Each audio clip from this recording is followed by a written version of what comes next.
They were pinned down on the wrong side of the ridge. No way up, no way back, and the enemy owned the high ground.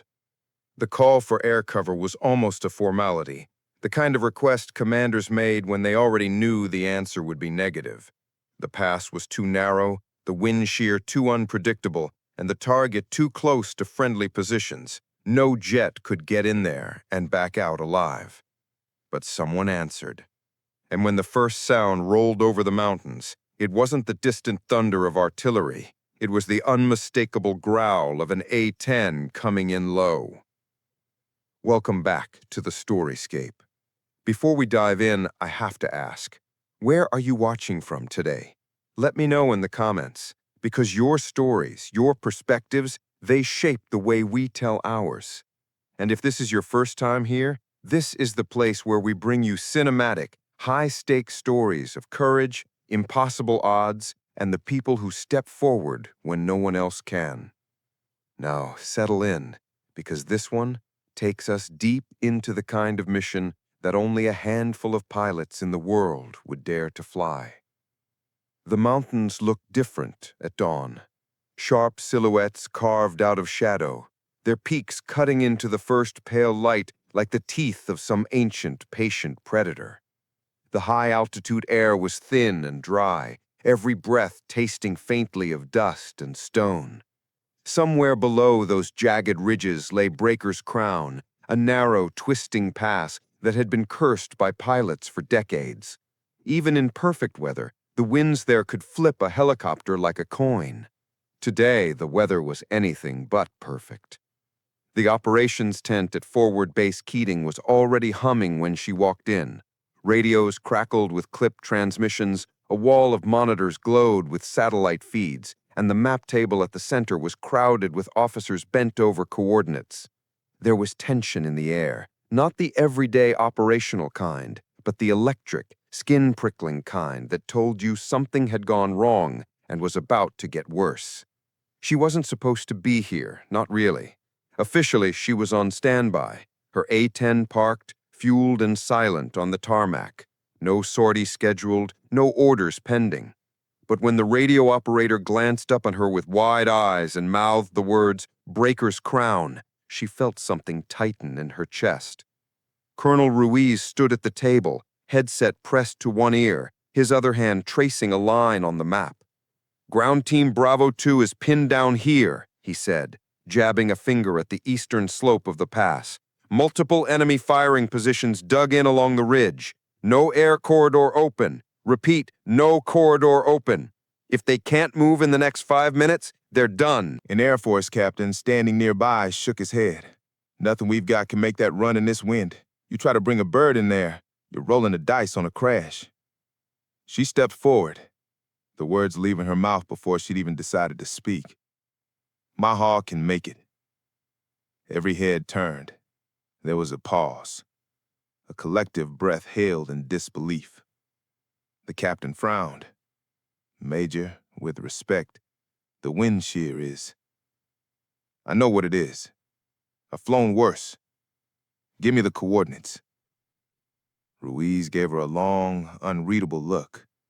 He'd seen her in the air before, knew what she was capable of. But this wasn't just a hard mission.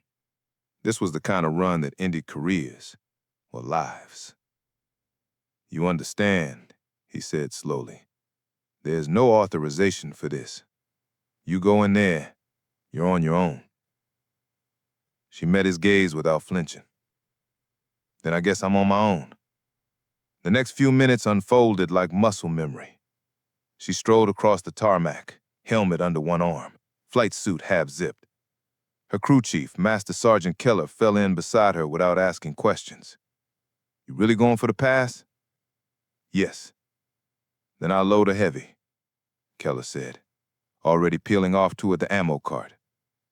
The hog waited for her like a coiled predator, ugly to some, beautiful to those who understood her. The sun was just high enough to catch the dull gray paint, making it look like cold steel. She climbed the ladder, slid into the seat, and felt the familiar weight of the harness locking her in. The canopy closed with a hiss. sealing her in a world that was hers alone. Tower clearance was a formality she didn't bother with. The engines roared to life, a sound that lived somewhere between a growl and a promise. She taxied to the runway, the hog rolling steady despite the crosswinds already trying to push her sideways. In her headset, she caught snippets of the ground team's comms, short bursts of gunfire in the background, strained voices giving position updates. Then came the one that made her jaw clench. They're moving in. We've got maybe 2 minutes before they breach. She shoved the throttles forward, the hog leaping down the runway and into the air. The base fell away behind her, and the mountains surged up ahead like a wall of teeth. The wind hit her almost immediately. Sharp, unpredictable, slamming against the airframe as if trying to shove her back. She adjusted with small, precise movements, riding the turbulence instead of fighting it. The pass was still miles ahead, but she could already feel it, like a living thing waiting for her. In the back of her mind, she knew Ruiz was probably in the ops tent right now, watching her icon move across the map and muttering about insubordination. She didn't care.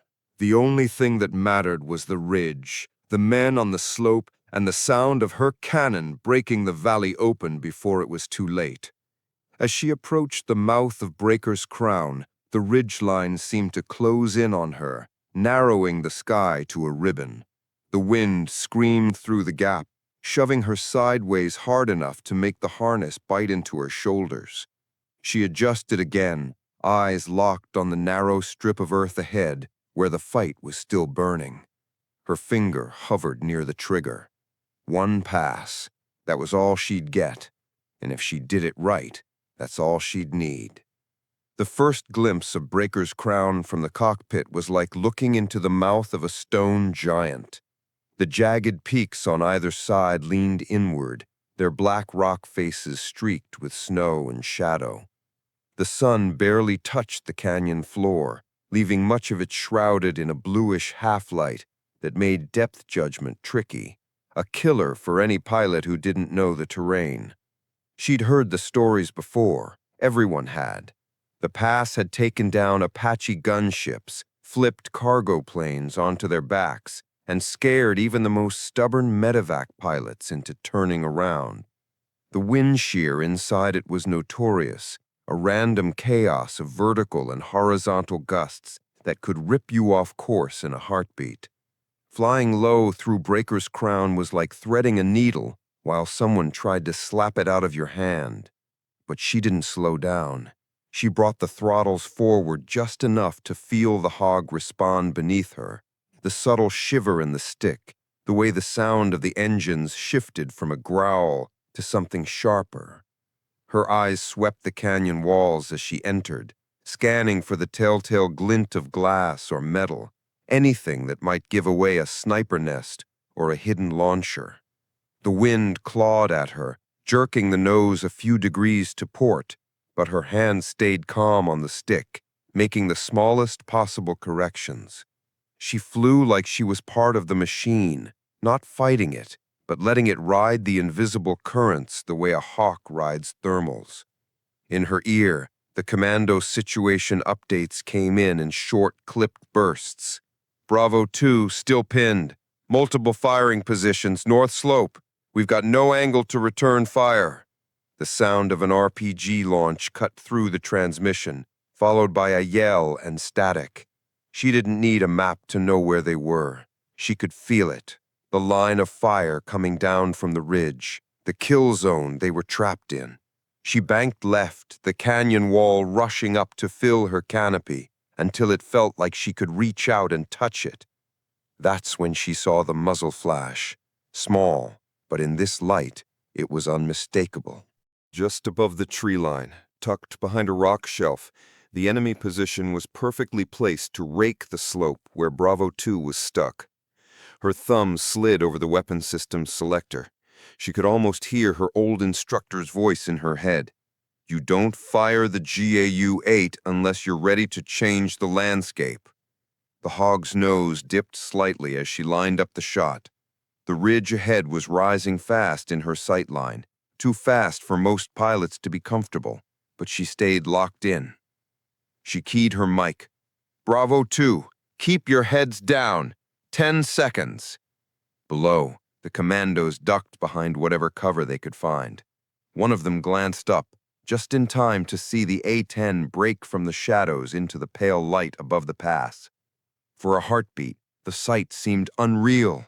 The dark, blunt shape with its shark-mouth paint, the sunlight flashing on the canopy. Then came the sound. The GAU-8 Avenger's roar wasn't just noise, it was a physical thing, a hammering in the chest, a tremor in the bones. The first burst tore into the rock shelf, throwing up a spray of stone and dirt, shredding the firing position into dust. A second burst ripped along the ridge, walking fire across a line of targets that had been invisible to anyone on the ground. From her seat, it was almost surgical. Tiny adjustments on the stick, slight pressure on the pedals, each movement shifting the stream of rounds exactly where it needed to go. To the men on the ground, it was as if the very mountain had turned on their attackers. She pulled up hard, the hog's engines howling as the canyon walls closed in on either side. The G-forces pressed her back into the seat, her vision narrowing for a second, but she kept her hands steady. In the mirrors, she caught a glimpse of the ridge behind her, smoke curling from the shattered positions. Bravo 2, ridge is clear for now. Advise immediate movement before they regroup. Copy that, came the reply, thick with relief. Moving now. And Major? There was a pause, as if the speaker was trying to find the right words. Hell of an entrance. She didn't answer. Compliments were for after the job was done. The wind slammed into her again as she looped back for another pass, but now she knew exactly how it moved inside the pass. The hog felt alive under her, its wings flexing slightly as it bit into the air. She had more work to do, more firing positions to erase before Bravo 2 could safely break contact. And as she rolled back toward the canyon mouth, the thought came to her unbidden. One pass saves lives, 2 ends the fight. She leveled out just long enough to catch her breath, the hog's engines rumbling like restrained thunder. The canyon stretched out behind her, but in her mind she could still see every smoking crater, every shredded firing nest she'd just left in her wake.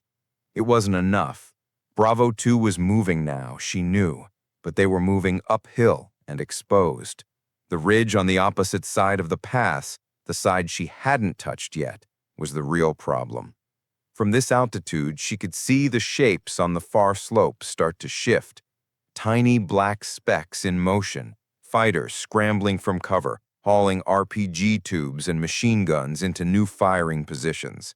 They'd seen what she'd done to their comrades, and they weren't going to wait for her to come back. They wanted to set the trap before she made her second run. She tapped the rudder, banking gently toward the wide-open sky just beyond the pass.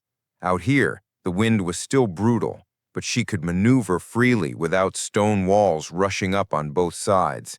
She needed space to set up her turn, the kind of turn that would throw her back into the valley at the perfect angle, no more than a couple 100 feet above the enemy's heads. Keller, talk to me, she called into her comms, knowing her crew chief was still monitoring from the ground. Bird's clean, Keller's voice came back. You've got just under a minute of Avenger time left, and your Mavericks are hot. Winds gusting 10 more knots at the mouth since you went in. She smiled faintly, not because it was good news, it wasn't, but because it meant she'd get to thread the needle at full difficulty. She preferred it that way. Below, she caught a flash of movement. Bravo 2 had broken cover and were sprinting along the lower tree line. Their formation staggered but disciplined. Even from here, she could see the way they kept glancing over their shoulders. They knew the ridge could light up at any second. They were counting on her to keep it quiet. She rolled left, pulling the hog's nose toward the canyon mouth again. The G-forces pressed against her ribs as the horizon tilted sharply, mountains and sky trading places in her canopy view. Her right hand feathered the throw, finding the perfect power setting for both speed and control.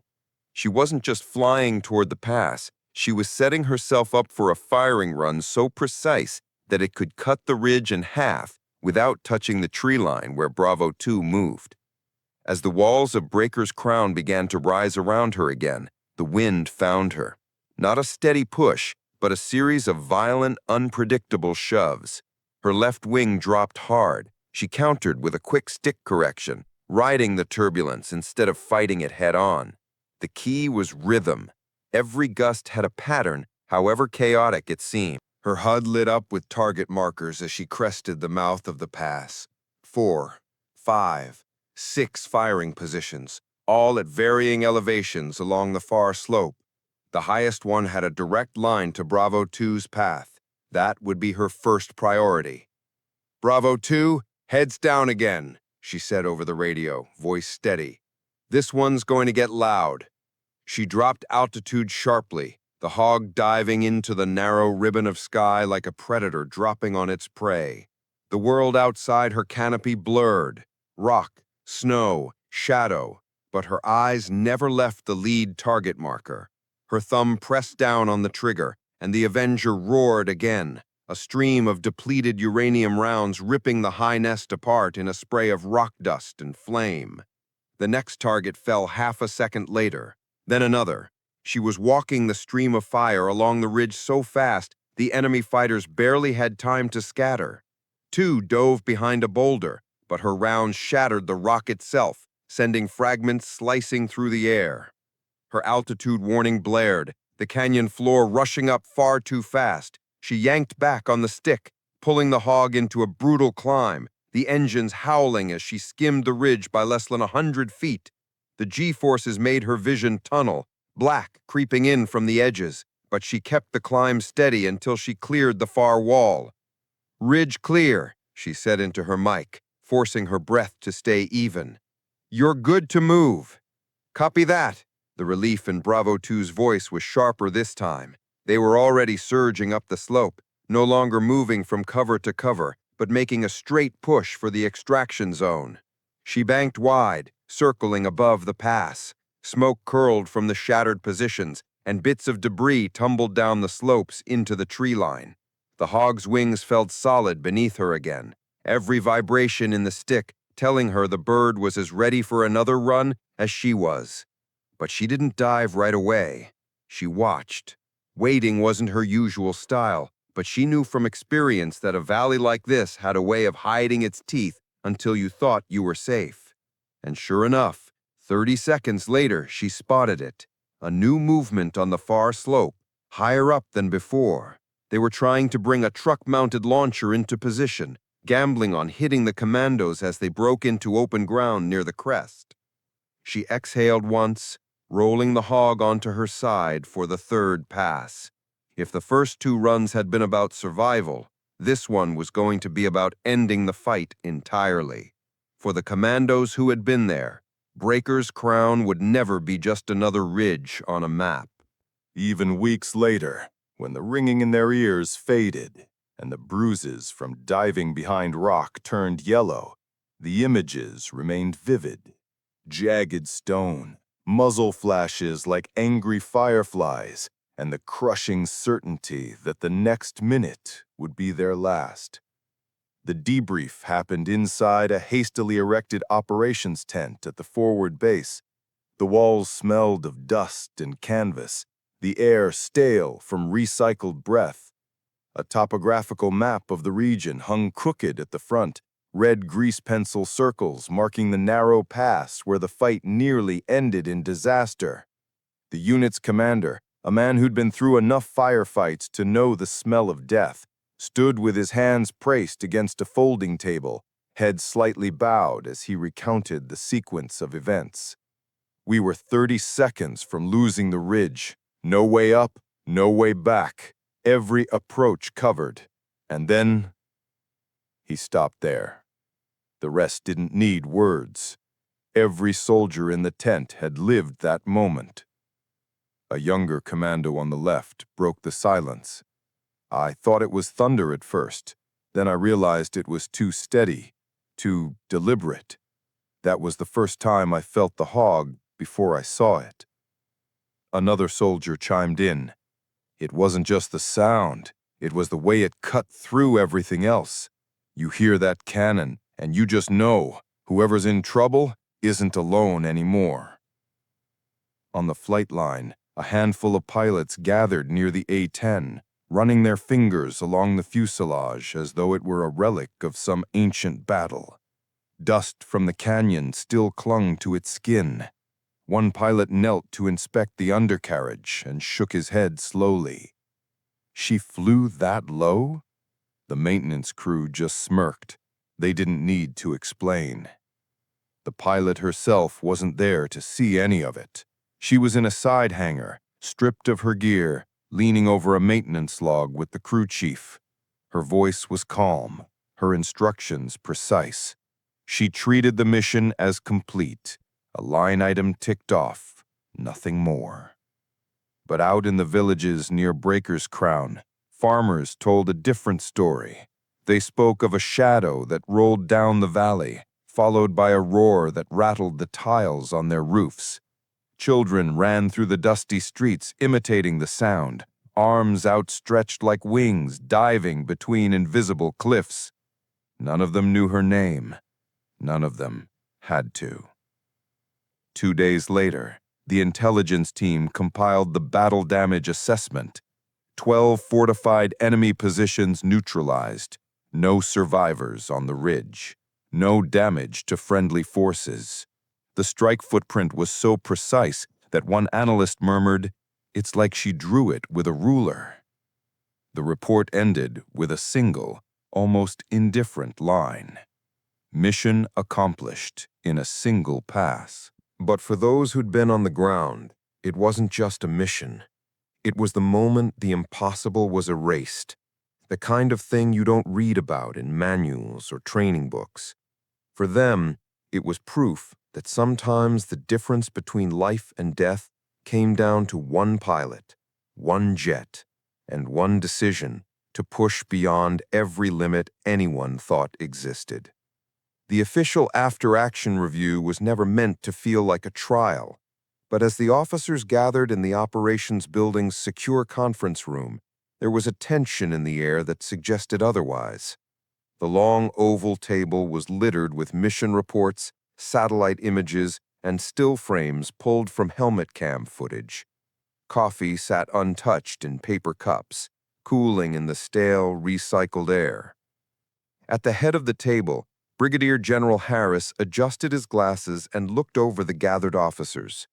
His voice carried the weight of someone who'd seen more than his share of impossible missions. "All right, walk me through this. Again." Major Collins, the operations officer who had been overseeing the mission from the tactical command post, cleared his throat and began. "The ground team was pinned down here." He pointed to a jagged bend in the topographical map projected onto the wall. "Breaker's Crown, eastern slope. Multiple enemy positions with clear line of sight over the valley floor. Every approach covered. Wind shear in the pass was gusting over 40 knots. No air asset was cleared for ingress." Harris cut in sharply. "And yet, an A-10 entered the pass and executed a gun run within 200 meters of friendly positions. Who authorized that?" Collins hesitated, choosing his words carefully. "No one, sir. She launched on her own." That sentence landed like a stone in the room. Unauthorized actions in a combat zone were career-ending for most pilots. But here, no one rushed to condemn it outright.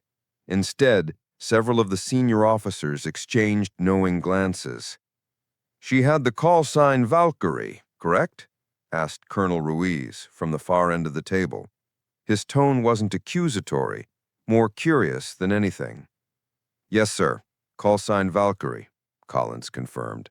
Ruiz leaned back in his chair. "Figures." Harris wasn't satisfied. He played the footage. The lights dimmed and the helmet cam video from one of the pinned-down commandos filled the projection screen. The camera shook as its wearer crouched behind a boulder, the sound of small arms fire echoing from the ridgeline above. Then, faint at first, came a low, steady rumble.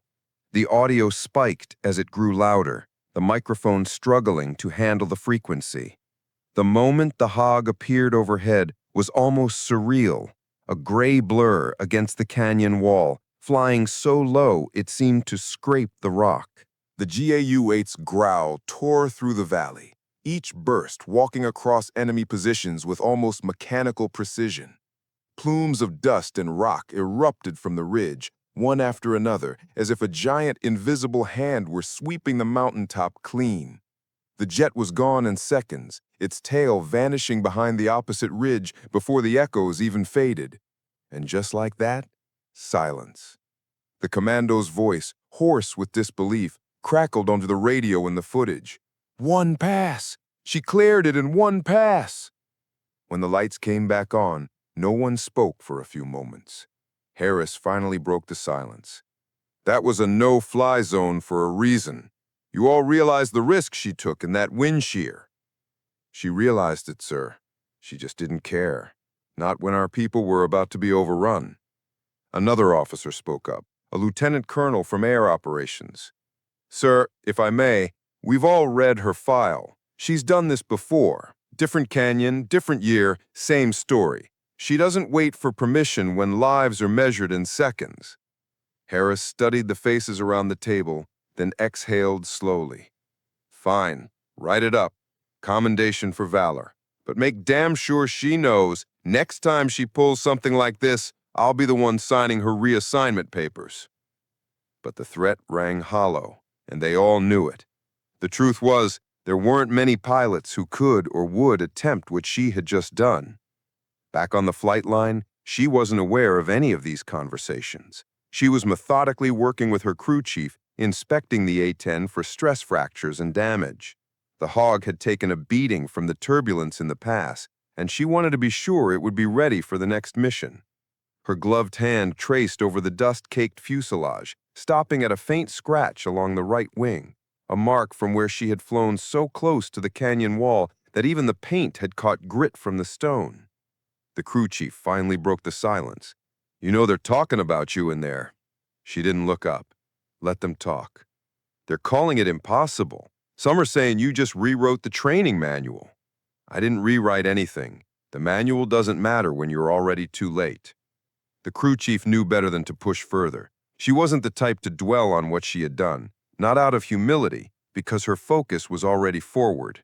There would always be another ridge, another call, another group of soldiers staring up at the sky and praying for that sound. And when it came, she intended to be the one flying low enough for them to see the shape of her wings. The night air over the forward base carried a chill that seemed out of place after the blistering heat of the day. Stars scattered themselves lazily across the black canopy above, their cold light reflecting faintly on the wet sheen of the tarmac. The scent of jet fuel still hung in the air, sharp, metallic, and oddly comforting to those who called this place home. Inside the squadron's ready room, the overhead lights hummed quietly, casting a pale glow over a space that felt both lived in and temporary. Maps of the operational sector were tacked to one wall, their edges curling from repeated handling. Flight helmets lined the top of a battered metal locker, each marked with a name and a call sign. On the far table sat hers, matte black, with a thin silver stripe running from front to back, visor down, still carrying the fine dust from Breaker's crown. She sat alone at that table, elbows resting on its scarred surface, a single sortie log spread out in front of her. The form was the same as always: altitude, headings, ammunition, time on station. For most pilots, it was a ledger of technical details. For her, it was a memory frozen in numbers. She filled the boxes with slow, deliberate handwriting, pausing only when she reached the line marked "number of passes." The pen hovered for a moment, then pressed down. 1. The door opened softly, and Colonel Ruiz stepped inside. His boots clicked against the concrete floor until he stopped beside her. He didn't bother with formalities. "The commander of the ground unit you covered sent a message," he said, his voice lower than usual. He called it a miracle compressed in seconds. Her eyes stayed on the log. It wasn't a miracle, she said quietly. It was math and timing, and a choice. Ruiz tilted his head, studying her. Most pilots wouldn't have taken that pass, especially with the wind shear readings. Hell, I wouldn't have blamed you if you'd stayed outside the canyon. I didn't fly in for the blame or the praise, she replied, finally lifting her gaze to meet his. I flew in because I knew exactly what 30 more seconds would cost those men. The colonel's eyes narrowed slightly, not in disapproval, but in recognition. You understand, Valkyrie, that kind of decision makes you unpredictable. Command doesn't always like unpredictable. Command can put that in their report, she said flatly, pushing the log toward him. I'll put my record next to it and let them decide which matters more. Outside, beyond the ready room, the base was settling into its strange, restless quiet. In the shadow of a transport truck, the commandos she had saved were gathered in a loose semicircle. Their laughter was unsteady, the kind that came from sheer relief rather than humor. A sergeant with a bandaged arm leaned against the tire, listening more than talking. His gaze kept drifting toward the A-10 parked near the hangar, as if making sure it was still there. As if making sure she was still there. The story of Breaker's Crown had already started to spread. Over encrypted comms, units in neighboring sectors passed it along, each retelling, stretching the details just a bit further. In one version, she had flown so low her wingtips scraped the ridge. In another, her cannon fire had been so precise it took out weapons without hitting the men holding them. She didn't bother to correct any of it. People needed stories, and if they wanted to dress this one in myths, that was fine. The truth was simpler, cleaner, and to her more satisfying. One pass, 0 casualties on their side. By the time she left the ready room, the night had deepened. She walked the length of the flight line slowly, her boots whispering against the concrete. The hog loomed ahead, a dark shape against the dim light spilling from the hangar. Its skin bore faint streaks of grit from the canyon, a kind of scar that no amount of cleaning would ever fully erase. The ground crew had already gone for the night, leaving it alone under the watch of the perimeter lights. She stepped up to the nose and rested a gloved hand against the metal, still faintly warm. Her fingertips traced along the edge where the paint had been sandblasted by stone. "We did good work today," she murmured. There was no one to hear it but the jet itself.